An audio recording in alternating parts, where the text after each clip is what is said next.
memang kalau punishment terhadap perusahaan-perusahaan yang melanggar HAM itu lebih ngeri-ngeri sedap dibanding hukuman-hukuman dan sanksi-sanksi dari lain. Oleh karena itu kami melakukan punishment itu kan harus berdasarkan aturan induknya harus ada dulu.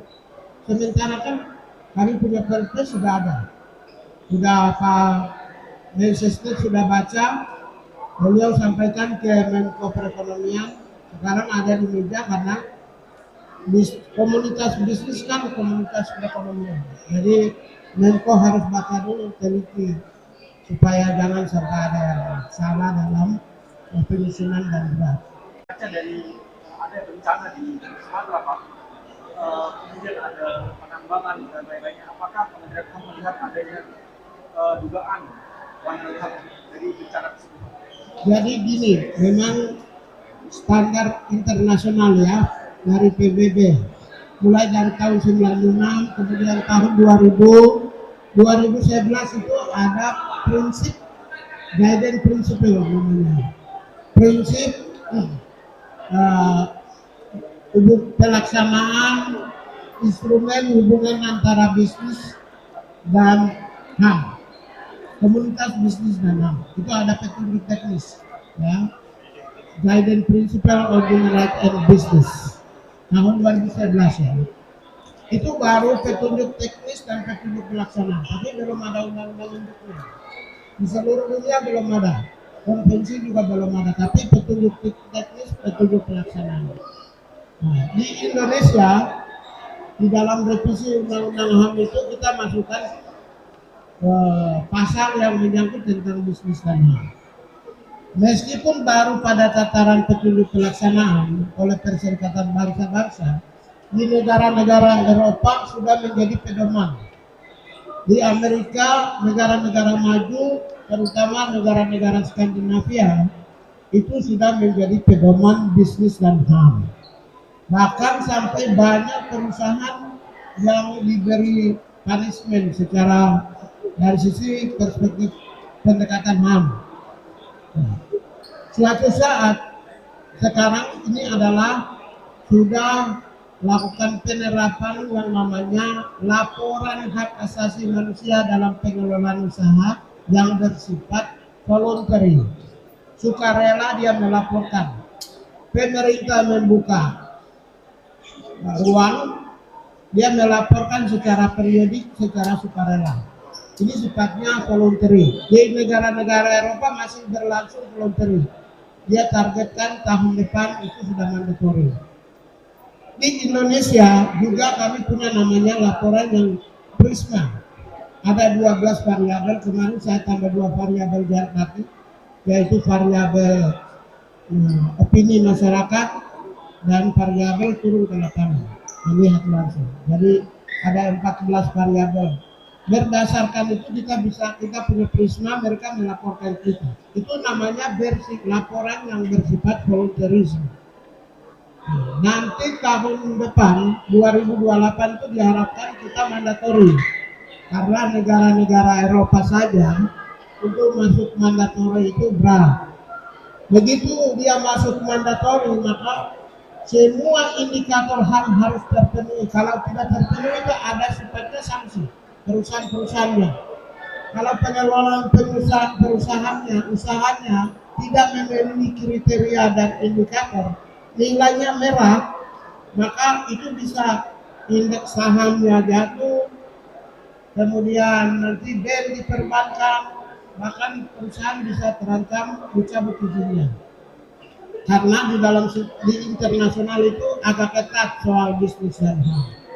Di Indonesia, apa yang Kementerian HAM lakukan hari ini agar supaya seluruh perusahaan-perusahaan di Indonesia berpedoman pengelolaan usahanya berpedoman pada hak asasi manusia, maka hari ini kami telah sebulan lalu telah mengajukan draft rancangan peraturan presiden, rancangan perpres tentang bisnis dan HAM. Rancangan tersebut sekarang sudah sampai di Menteri Sekretaris Negara dan sekarang ada di meja Menko Perekonomian Erlangga. Begitu rancangan Perpres itu disetujui, ditandatangani oleh Presiden, maka Perpres itu akan menjadi pedoman bagi pengelolaan usaha bisnis. Oleh karena itulah, maka kami akan menjalankan pemantauan penilaian setiap periode. Begitu ada yang kalau sudah merah, hijau, bagus.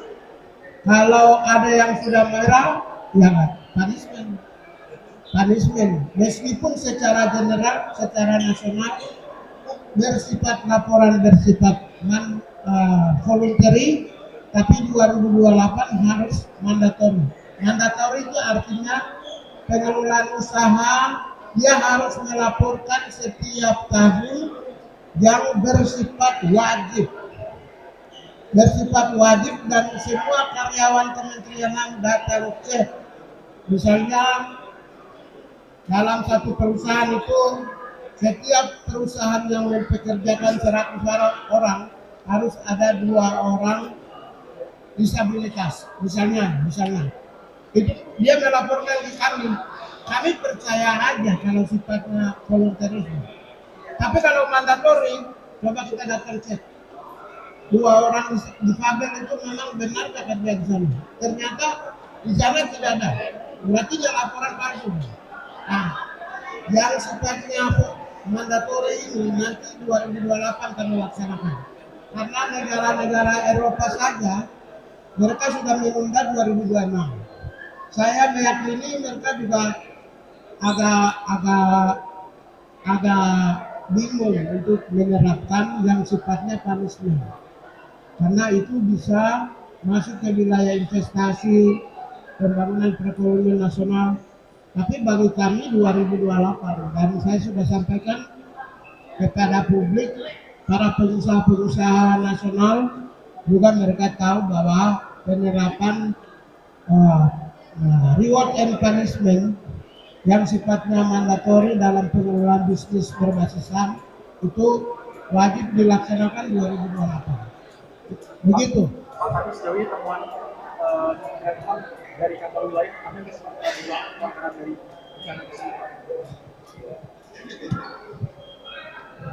Hari ini kita baru pada penanganan bencana.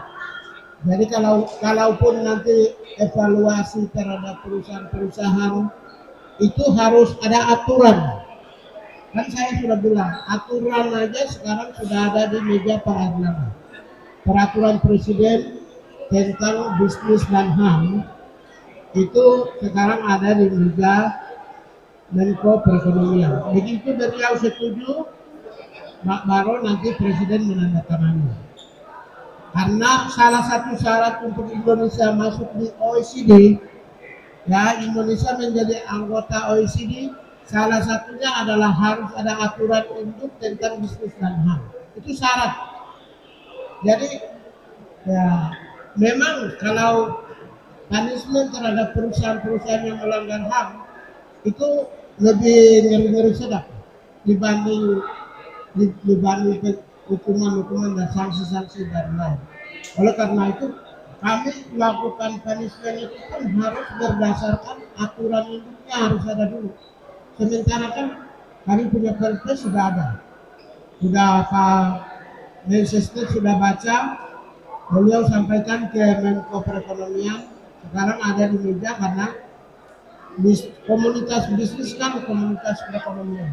Jadi Menko harus baca dulu, teliti supaya jangan sampai ada yang salah dalam penyusunan dan draft. Download Tribun X sekarang, menghadirkan lokal menjadi Indonesia.